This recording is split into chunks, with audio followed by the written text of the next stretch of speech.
Studio's starting to feel a little spooky, gang. That means it must be time to call all horror hounds.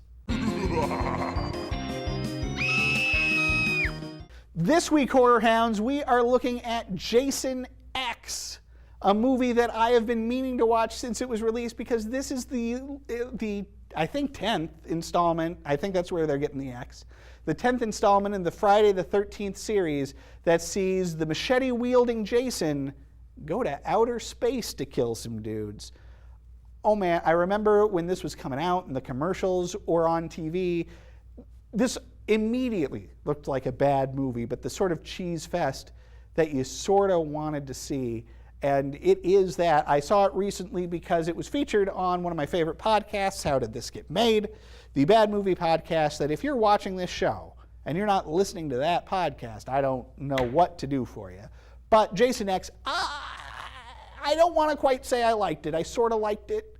It is fun, cheesy, and stupid as all heck. I'm not a huge fan of the Friday the 13th series. I've tried. I can't get into them. I suspect if you are, then you don't like this movie because it's definitely treating that series and Jason himself poorly. But if you're just into a dopey sci-fi movie, you're going to like it. Some of the big features from this one for me, outside of just that all of the costuming makes it look like the 90s went to outer space. Lots of midriffs in this movie, gang. Is you've got a actually pretty fun cameo from the great horror director David Cronenberg early in the movie. Why Cronenberg does these cameos, I couldn't tell you. He does not seem like the sort of guy who would be interested in those sorts of things, but he is.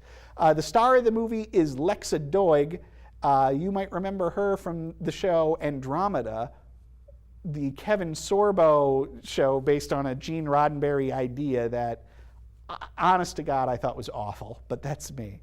It also stars Lisa Ryder, who was also in Andromeda, so you have two stars of Andromeda before that show started teaming up for Jason X. Lisa Ryder is the shining light of this movie. She plays a kind of weirdo robot who, outside of spending the whole movie just wanting to make out with her creator, at the end of the movie undergoes a video game character upgrade to become a real butt kicker. So now she's wearing a ridiculous leather costume and has big guns and is blowing people away and trying to take out Jason up until, I'm going to spoil it, who cares?